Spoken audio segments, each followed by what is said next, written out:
Hey everyone. Hey everyone. My name is Julius Busecke. I'm an associate research scientist at Columbia University, and I'm based in Brooklyn, New York. I've been a long-term Xray user. I'm actually like, here and there. I do submit a PR, but I'm not like one of the main maintainers. But I'll try to do my best to sort of introduce you to some of the core concepts. I have to acknowledge Deepak Cherian, who basically made most of this tutorial. I've just spruced it up with like some of my personal emojis mostly. Yeah, I'll try to stick within sort of the 45 minutes, but let's see how far we get, and sort of if you could remind me at some point when I should get to the end, then I'll speed this up a little bit. All right, so the basic sort of concept that we're going to learn today are basically the basic data structures in Xray, inspecting data arrays and data sets, reading and writing netcdf files with Xray, and then sort of seeing how Xray fits into the larger Pangeo or scientific Python stack, because it's sort of an important node point in between that. If you're curious about any of these things or other things that I'm doing as a scientist or as a programmer, hit me up on Twitter. And I actually was motivated to just follow Deepak and maybe monitor the Slack channel just a little bit. So I'll try to keep up. But let's get to it. So practical example here. We're just going to import a couple of things right away here: matplotlib, numpy, and then basically the main thing here is Xray as XR. That's sort of a convention. And we're going to load one of these. It has a couple of example data sets, and this is just air temperature from, I don't know, we'll see in a little bit. But basically, let's start at the very beginning. What I just did here is load an Xray data set. But for starting with this, we want to know what actually is a data set. So if you execute that object, it should usually bring up a representation. Okay. Some technical quibbles here. Okay, let me maybe try to reload that. Sorry about that.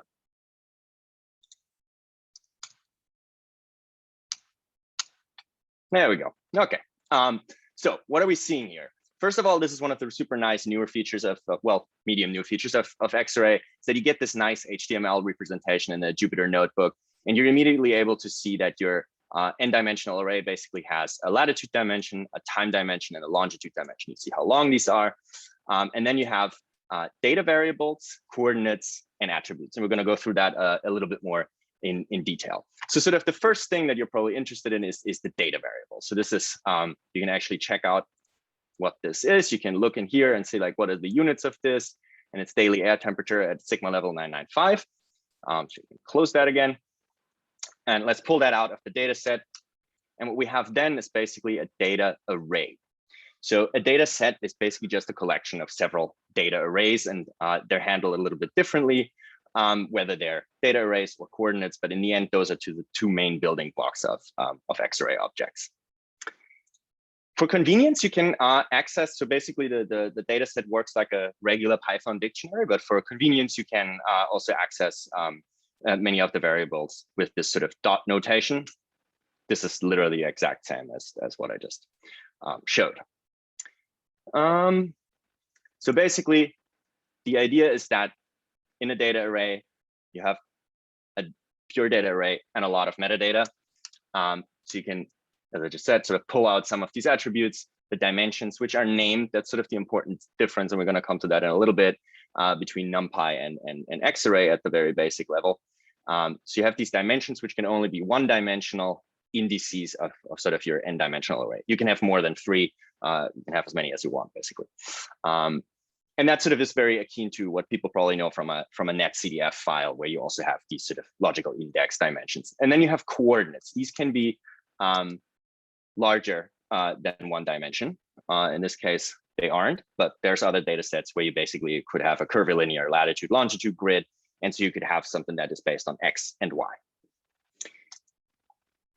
And basically, you can access these as well in a dot notation, and you can extract the longitude, the coordinate values from the data array of air temperature. And you're seeing a bunch of values here that give you a longitude and sort of a 0 to a 360. And you can do the same thing with like, so this is just a couple of different ways to access different values.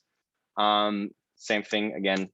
It's all basically a dictionary, and these dot notations are convenience functions that are added to it. It's a bit easier to type out. You can also actually sort of auto complete them with a tab click. The other really important part about Xray objects is sort of arbitrary attributes, usually sort of signified by a .attrs. This can basically be a dictionary of whatever you wanna put in there. It can be any kind of sort of persistence metadata, a history, something that you like, the way you process this, the way where this data came from, a link to some you name it.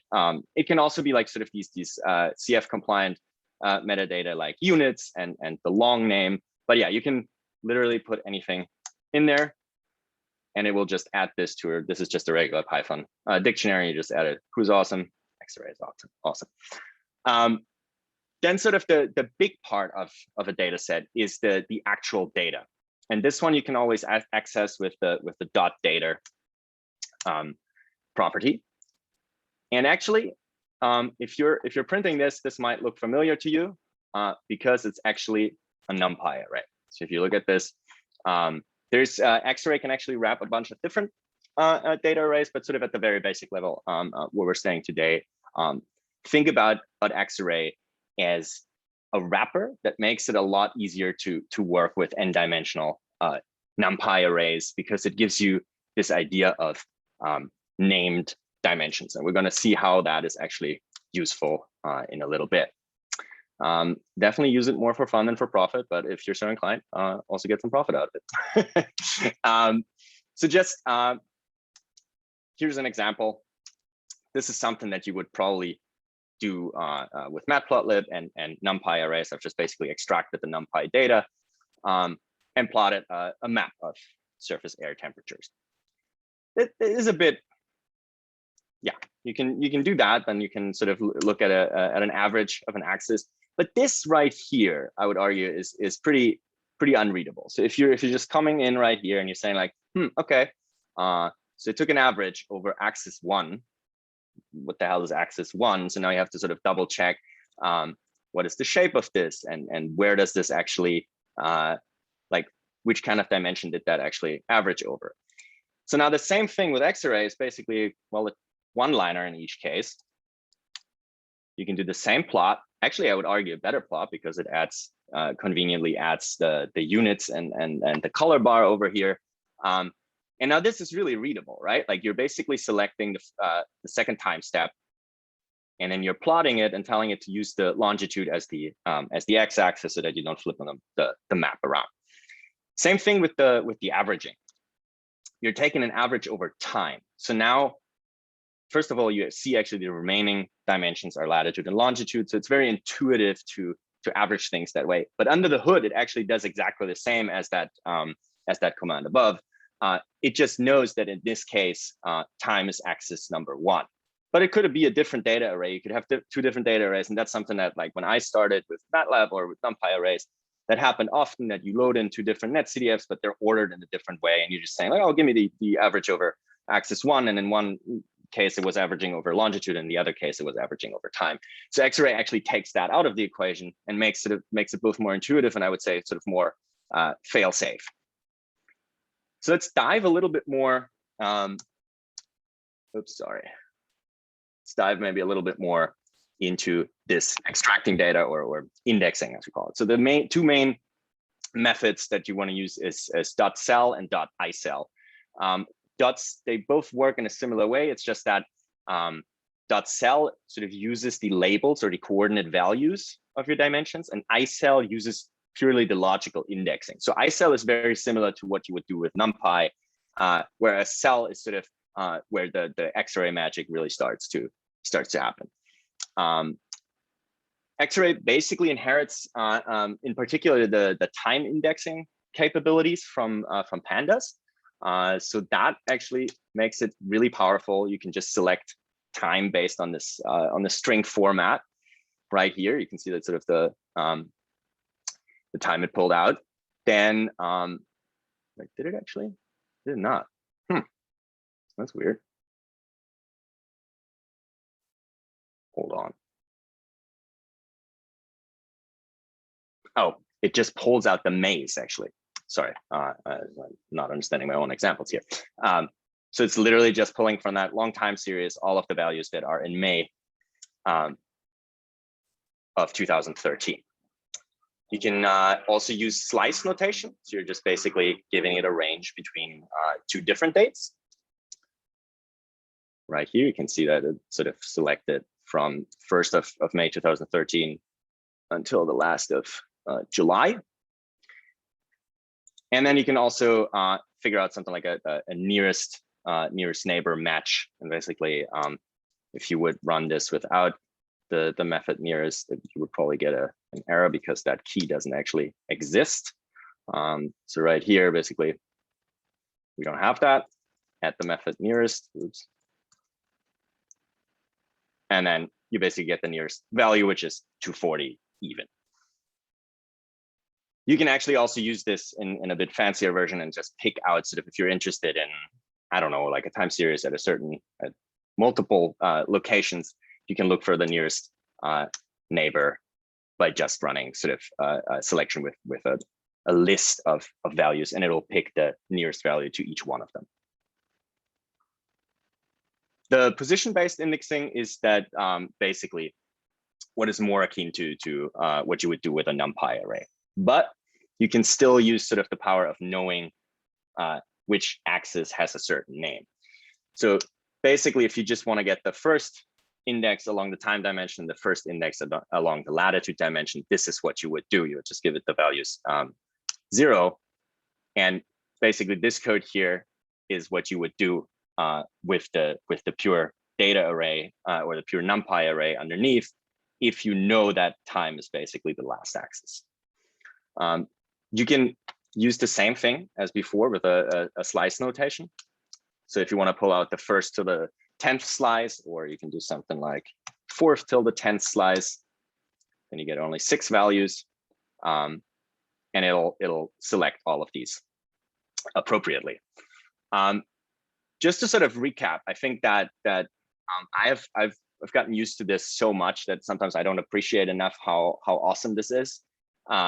Just knowing that you can basically more sort of in shorter code and more readable code actually access the data with the same performance. You're not sacrificing anything there, and have the added sort of capability of dealing with nearest neighbors and dealing with interpolation, which I'm not showing here, but that's also a possibility in Xray. Really makes this sort of a powerful basic feature of Xray. I mean, there's a lot more to talk about, but I think this is one of these things. If somebody's still working in NumPy arrays, and if that's a regular occurrence that you get mixed up with, like, wait, which of these axes is in there? Do I have to add a colon and then to some other value? Try out Xray and try out sort of these slicing features. I think it's really going to sort of change the way you're working. Oops. Okay, then let's go to some concepts for computation. So this example here is actually just sort of a pretty common thing that you might want to do if you're aggregating data on the globe, is basically creating a sort of weight for each cell that's sort of based on this simple approximation where you just look at the difference in latitude and longitude and then multiply that by the cosine of latitude, and then sort of assuming some rounded values for these. What this is supposed to demonstrate is that you don't actually have to use the NumPy new axis functionality to basically, model your data arrays in the right shape and broadcast them. Xray actually does that automatically. So if you're calculating your delta longitude right here, it basically just has the dimension latitude, 25 values. Then you're doing the same thing with the delta of the latitude. And it has just 53 longitude values. So now if you're multiplying these, Xray actually is smart enough to see that these have different dimensions. So it actually will broadcast a 2D array that has latitude and longitude dimensions. And you'll end up with a cell area just as you want it, that is basically multiplying each value appropriately and broadcasting to a 2D array. And basically, this is sort of an image what that means. Sort of you're taking sort of these two values and then you're populating a 2D matrix. This works with many more dimensions. And this is sort of one of these features that again makes the code super short, readable, and also very intuitive. Just a note, if you actually don't want that, you need to make sure that your dimension names agree. So if I actually wanted something that is just a different value on longitude values, you need to make sure that they're named the same, so Xray doesn't actually broadcast. So it's always a good idea to sort of look at your output and just like make a quick, like have a quick check. Did I actually want this to be a 2D array or not? All right, let me maybe check some of the questions. Sample data from a model. We can probably do that for later. Okay, so there was a question about the slice 10. Let me maybe go back pretty quickly. I think it's just a shorthand for 0 to 10. So if your slice notation is just slice 10, what it means from 0 to 10, and not basically the value 10. That's sort of something specific about the slice in Python. So this should give you the same as this, and it does.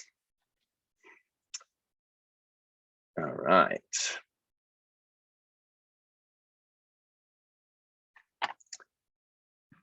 Okay. So one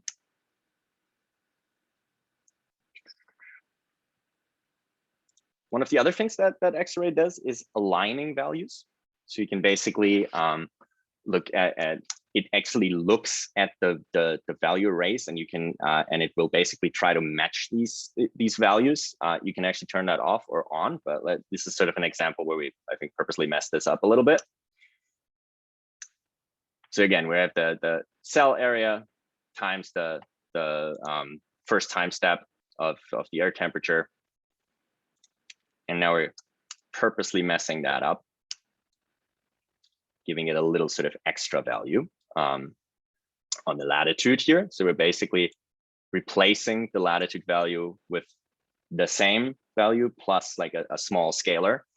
And now we're doing the same operation with the bad operation. And you can see that it didn't actually match all of the latitude. So you had 25 values in latitude, and it basically did not match any of these. So there is a way around that where you can basically align the data and just force it to that. But this is often when you have two different net CDFs, it's something you want to be aware of, that sometimes the values can sort of differ by a very small floating point difference.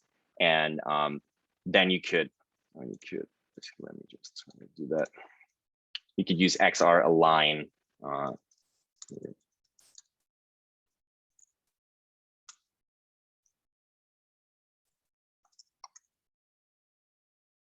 Oops. Making this data array.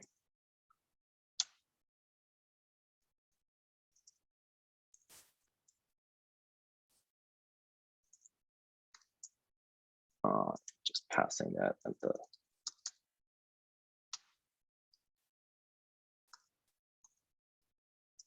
oops. So there's options in these ones, and like compat override will basically oops. It doesn't like that. What do I do? Never live code, right?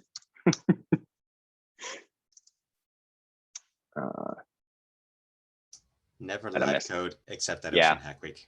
Right. Join it is. There it is. All right. Join override. That's the one I was looking for. All right.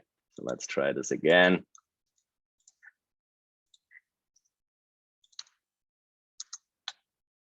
Okay, so now we're back to the old example. What happened here? Let me just quickly explain that. Basically, XR align takes a bunch of inputs, can be more than one. And with the option join override, you're basically telling it align it in the same on the same coordinates if they have the same number of elements. So this will only work if it like if you have a completely wrong array that is too big on one of the dimensions, it will not work. But in this case, where your cell area bad is just sort of differing by a little bit, it just says, okay, I'll believe you. We'll take the coordinates from DS and we'll actually broadcast that or align it appropriately, and then that works. But that's just something to be aware of, that Xray actually by default tries to align these values. So if your coordinate values are different, it'll try to question. And sometimes that will create extra NaN arrays, or it can basically broadcast to a higher, to more elements along a dimension, which can sort of impede your computation. So that's just something to be aware of, and you can read more on that in the documentation. I think where it gets really cool before that, it's sort of there's always sort of different facets of Xray, where I think sort of we covered the selection part and some very basic computation parts, where it's just like do basic arithmetic with the different arrays. But sort of this one is where it really gets fun, where you get to the high level computations, and this is really something that that's just super hard to reproduce with just pure NumPy arrays, and it's just something I've done for many years of my PhD and postdoc, and it's just so nice to see that integrated in Xray over time, and just like that, all of that messy code that I produced sort of being replaced by something that is sort of a nicely maintained open source package. So there's different operations here. There's even more actually these days in Xray. I'm just going to cover a couple of them. Group by is a very important one, where you basically can sort of bin by different groups and then reduce the output. Resample is basically looking at specifically resampling the time axis, either up or down sampling the time axis, and then applying certain aggregation operations. Rolling is we want to probably do something like getting a running mean over a time series. Coarsening is just doing a logical binning, so you're just taking a couple of bins, and then weighted is sort of something that is an important concept for weighted averages. So we can go back to that area at the end of this. But let's start with group by. Really cool is that with this the pandas integration is that you can actually group by by season, so you can actually split up the time with this dot notations into seasons or months. There's a couple of different ones you can look that up in the documentation, and then you can apply these operators that you have that also for a data array, so you can take the whole mean as we saw before, but you can now sort of chain these together and first group by and then apply an average, and so get a seasonal average that way. So now you actually see there's a new dimension introduced, season, and you now have sort of the air as a seasonal average and latitude longitude. I think that's one of the, like when I was switching to Xray, that was one of the coolest features I saw. So the seasons are not ordered. We can reorder them, just re-index them with the right sort of December, January, February notation, etc. And then we have them in, whoops, it's right here. We have them in the right order. Resample is sort of, they all work in a similar way. You have sort of the operator or the method, sort of some resample group by, and you give it sort of an input like time equals months here, and then you apply the aggregation function at the end. You can also apply a custom aggregation function, but that's a bit more advanced example. So what we're doing now is basically taking the whole data set, resampling it monthly, and taking the average. And so when you can see that the time dimensionality is drastically reduced, and sort of that the time stamps here indicate just monthly data. Whoop. Basically centered at the end of the month, I think. You can also customize that. So the weighted average is sort of the last one of these that we're going to introduce. And that is super important if you basically want to take an average on anything on the globe. You'll most likely know that you need to actually take the cell area into account, like most gridded products on Earth, just to the curvature of the Earth. Basically, a grid cell that is 1 by 1 degree will not have the same area near the pole that it has near the equator. So you need to take that into account, and you can simply do that by using this weighted method and then giving it a data array of weights, which we computed before, the cell area, and then take an average over, let's say, longitude and time, and then it can plot the output.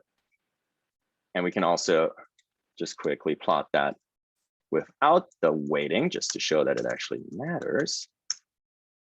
Oh, in this case, it doesn't. Great. But in other cases, it does. I promise you. I have had that many times, and I've made mistakes before. Whoops. Oh, well. OK, I think, honestly, a lot of people, I think, don't use the visualization for sort of very extensive plots. I've used Xarray's visualizations for years now, and I do my paper publication plots with Xarray mostly. I usually touch them up with Matplotlib at the end. But I think it's one of the coolest features that Xarray actually has sort of this visualization built in. So we basically can take what we produced before, the seasonal mean of air temperature. Julius, yeah, maybe this is a good time to ask a question. Absolutely. Okay. We have a question from Yuri. Apologies if I mispronounce your name. I'll read it. Well, you can read it on Slack. What if we have a list of pair points? This is from a while ago. And we want to get the nearest points from a data set, for instance, sampling data from a model. I pointed him to your cell 21, where you selected 2 coordinates, but that returns a 2x2 little grid. I'm not exactly sure what the list of pair points means. What does each pair represent? So 2 coordinates, for example. Okay, so that's where it gets. Yeah, how to get back 2 points. And Alex chimed in with some possibilities using the apply function to extract row. Do you want to comment on that?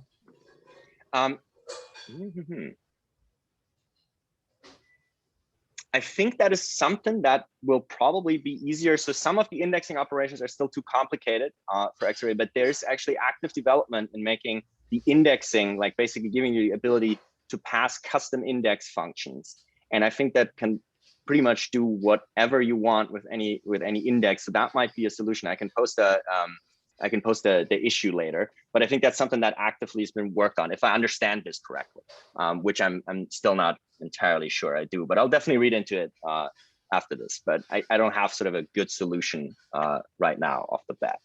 And you can also follow up after your tutorial via Slack. Absolutely. Thank you. All right. We have like 15 minutes more. Okay. So basically what I did here is simply just call the plot method on a data array by giving it the column equals season. So that can be any of your dimensions. It actually splits this up into a faceted plot. And I showed this to a friend of mine who was still using MATLAB, and he was just like absolutely baffled and was like, it took me like a day or 2 to produce a plot like this, and you do it in 1 line. That's absolutely outrageous. And it was one of the motivations for him to actually switch to Python. And it is still for me too. Like, I mean, Matplotlib has all these amazing tools, but I think actually setting up these grids is still quite a bit from time to time, and it definitely is not achievable in 1 row. So I really appreciate that functionality of Xray. You can change the type of plot. You can basically plot contours instead of like I think this is a P color mesh is the default. You can also plot filled contours, et cetera, et cetera. I don't know why I inserted this blank thing here. I'm sorry about that. You can there's a bunch of I encourage you to like look through the examples in the documentation. There's a bunch of cool examples. This one would basically take the seasonal mean and actually take the mean across longitude, and then take the hue of the line as sort of as the season. So it's colored into this legend over here, sort of the different seasons and the air temperature against latitude and the temperature on the x-axis. You can also sort of switch which, let's say just switch this around to x, and all of a sudden you have the latitude on the x-axis and as you specified here. So there's a bunch of like extra options. You can also sort of get a legend, get no legend, and you can specify all of these things there. But the one thing I think that I would want to like to highlight is these are still just regular matplotlib plots. So some of the things that you might want to do for your awesome publication or demo or whatever you want to do is something very specific, and that will probably never be implemented in Xray. I encourage this, encounter that all the time, but you can actually still sort of get the current axis and just plot a line in here to highlight something that you want. This is still sort of completely normal matplotlib syntax. Another one that I find really helpful usually is you can actually get an object back from a plot in Xarray, and then it has an attribute axis, and you can loop over this axis and actually add things to a faceted plot like you saw before. So you can just add, sort of highlight a certain location and then maybe like plot a time series next to it or something like that. So I just wanted to sort of really highlight that these things are not just set in stone. They're matplotlib plots. You can edit them as you would your other matplotlib plots. So yeah, I never see any reason to just start from matplotlib usually when I work with any kind of gridded data. Then one important part, sort of coming towards the end of this, is reading and writing to disk. There's a couple of different formats that Xray can write to. We're going to focus on netcdf, which is probably the most prevalent in sort of our field of work. There's 2 netcdf where you can just write out a file, and let me see if that actually wrote something out seconds ago. My example data set NC. So this one just wrote that wherever your notebook lives, it writes out that file. But let me get back to it. There's sort of reverse operation is open data set. And so we're just going to reopen that thing again. It looks exactly the same, and it actually is exactly the same. There's sort of this little accessor function dot identical where you can compare these two data sets and make sure that they're actually exactly the same thing. There's a lot more to read. There's sort of other formats that are more cloud optimized, like Xarray, that you can write to. But yeah, that's a little bit much for this tutorial. So I encourage you to just like go through these links at your own leisure and sort of check them out. Xray fits really, really well into sort of the broader Python ecosystem. It has a couple of sort of convenience functions to go back and forth between different packages. One of them is sort of normally is pandas. So you can just call the toDataFrame method here, and it will convert your Xray data set to a pandas data frame. So that can be handy from time to time. And you can actually round trip that one and take your data frame back to Xray. So if you have a pandas data frame, you can bring that into Xray and vice versa. There's a lot more support basically for Dask arrays, sparse arrays, QPy arrays, unit aware arrays supported by Pint. And I'm not sure how much time we have, so maybe just sort of noticing that Xray and Dask sort of work together mostly out of the box, and that enables you to work on data sets that are bigger than your local memory. So if you're working on your laptop, you can actually, and you have, I don't know, maybe like 8 GB of RAM, you can work with a data set that's bigger than 8 GB by using Dask arrays, which basically apply a computation lazily and only work on chunks of the data. I'm getting a bit of keyboard noise here. Not sure. My apologies, that was me. And you asked how much time there was. We have 11 minutes. 11 minutes. Okay. Let me see.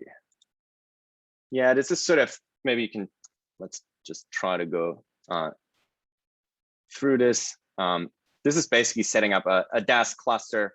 And then the way to sort of enable Dask is usually either use open data set with the chunks argument, which sort of splits your data array on read, but doesn't actually read it until you call a computation, which I'm going to do here. But there's also the other one, pretty common case where you have a bunch of netcdf files that represent time slices or something else. And then you can use OpenMF datasets for multiple datasets that will automatically be chunked. But so basically, now you're, before you saw actually the actual values in this part of the representation. Now what this gives you is a representation of a Dask array that gives you the idea of like, so the whole array has this shape, and each chunk, sort of each partition of the array has sort of a smaller size, and you get this nice graphical sort sort of idea of how your array is chunked. And then basically the idea here is that you compute things lazily. Something like a mean is basically applied in a task graph onto the Dask array, but it's not computed at that point. It actually only gets computed when you, for instance, plot it, or you explicitly call compute or load on it. And that takes a while and brings it back to that NumPy array that we saw before. Again, this is something, if your data fits comfortably into memory, you probably don't need Dask, but like for many problems, you require Dask just because the data sets get bigger than the memory, and it can also efficiently parallelize things. So if you have more cores on your computer, if you're on a more capable machine, that can actually help quite a lot with processing time. This works sort of with these sort of little tricks, works behind the scenes, but sometimes requires a little bit more tuning. So if you're a beginner to Xray, I would encourage you to sort of stay with the NumPy array first, and then move over to the Dask implementation. Another cool thing that is sort of relatively new, I would say, is hollow views plots. It's the ability to sort of make interactive plots. Oh, this doesn't quite, sorry. So this is basically the data set, and now you can literally just scroll through it. This is a whole sort of it's a whole ecosystem of these like interactive widgets that even I personally haven't explored enough, but it's really cool, and definitely try this out, because this is sort of a whole nother dimension to exploring data, in my opinion. And you can also like make really nice visualization for something that you put on the web afterwards. Hey, Julius, can I ask a question here from Panagiotis? He asked, and you can look it up, is there an efficient way to perform operations in 2D fields with Xarray? For example, calculate the distance and time difference between all grid points of two data sets. And you can see that if you go to Slack, that he clarified the question. The end, he was thinking about calculating distances and time differences between all grid points. Between all grid points is always tough. So yes. what is you always gotta, like, if you think about parallelizing and efficiently computing something, the easiest thing for Dask to do is something that's what's called embarrassingly parallel, where you basically only sort of where you can operate on independently on different chunks of the data. Once you need basically information from every chunk to every other chunk. That's usually the case where Dask blows up, and you either want to look for some sort of algorithm that implements this on subset that approximates these kind of like I guess like a distance matrix, or if it fits into memory, these are definitely the kind of things that you want to do in memory, because just like sort of that just loads everything into memory anyways, and that's where Dask becomes not very efficient. But like in the end, I think there's special for some of these problems, there's specialized algorithms that still work on partial sets of the data, if that answers the question.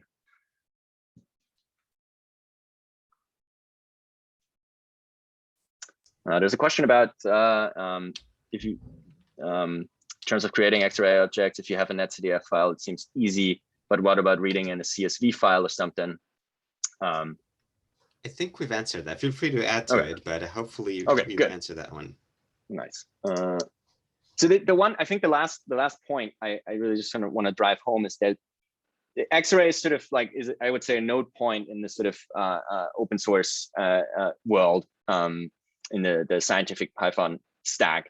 And there's a lot of packages that build onto Xray, and that's sort of a very common thing. It's like if you have a specialized package like well, I took this over from Deepak, so it's his package, CF Xray, that basically implements an understanding of CF conventions on top of the Xray data model. That is sort of a really successful way of integrating into the whole ecosystem, having something that doesn't re-implement things, but actually builds on top of Xray. And there's a bunch of other packages that could be highlighted here. One is where I'm a maintainer on XGCM, that basically adds the understanding of finite volume model grid cells on top of the Xray data model. But at the very base, they're all relying on Xray and sort of these basic functions. And just so it it gives you, like, basically starting with Xray gives you this whole opportunity of getting a lot of tools for free, because you then sort of work in the Xray ecosystem, and you can do efficient Fourier transforms with XRFT. You can calculate climate indices with XClim. Intake Xarray is sort of a way to like handle intake catalogs and not ever remember any file paths again, but just have one catalog file for all your data. And there's like XESMF, this sort of a regridding package, and there's a bunch more MetPy, but sort of very domain specific packages, but that then build on Xarray, so it's sort of an entry point to the wider ecosystem. So I would definitely encourage everyone to check out Xarray and try to use it. And also, it's like so actively developed that it's always a pleasure to sort of raise an issue there, and things get fixed pretty much instantly. It still really fascinates me how that works. Just always wanted to like compare that with MATLAB. Just like, yeah. But yeah, I think that's kind of it. So maybe we can ask one or two more questions. Is there anything? Sorry, I was actually. Kudos to Deepak. I couldn't actually watch this at the same time. My multitasking failed. Let's see. There was a question about DAS cluster. I think it had to do more about our infrastructure, I think. And Alex, I believe, has addressed it. I'm not sure. This may be a tangent. It's possible to use Xarray and HoloViews in Streamlit. Streamlit is a dashboarding package, I believe. I don't know if you want to say something about that. I don't actually know Streamlit. I've worked at just an itty bit with Panel. I think it's sort of the same folks who are very adjacent team that develops Panel to make sort of interactive GUIs based on HoloViews. But yeah, I'm probably not the right person to ask that question to.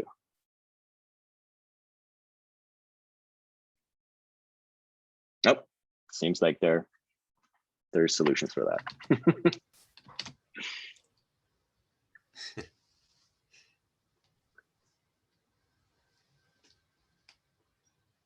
Well, we have 2 more minutes if anyone has other questions. Or if you want to say anything else, Julius. I was just like, thanks for the organization. Really happy to be here and like promote this tool, even though I'm just usually a user, but like it's been like, yeah, Xray has been amazing over the last years. Very happy to be part of that community. Well, maybe I'll echo that by referring back to the question about if you start out with CSV data, how do I load it into Xarray? And my answer was that yes, it's work. You have to assign each NumPy array and label, but it's worth it. If you resave to NetCDF, then you can read in the future the same data with Xarray and get all the benefits of Xarray. What about, can you just read it with Pandas? I thought Pandas has a 2Xarray method that might actually solve your issue. I think they're basically, they're pretty round trippable for most parts. Like when I don't work much with tabular data, but like whenever I have to, I usually use Pandas from CSV, and then depending on what kind of data it is, then move it over to Xray or just use the Pandas internal stuff. Julius, let me just chime in a little bit because yes, you can do that. The main problem is with the metadata actually.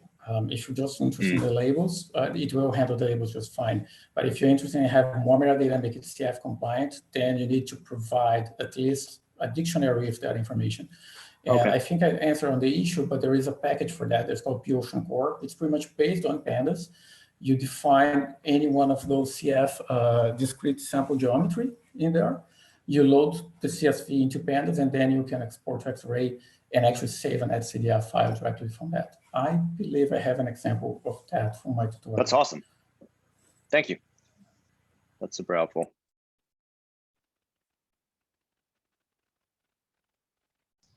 Okay, we are at the end of the tutorial. Thank you so much, Julius. And pleasure.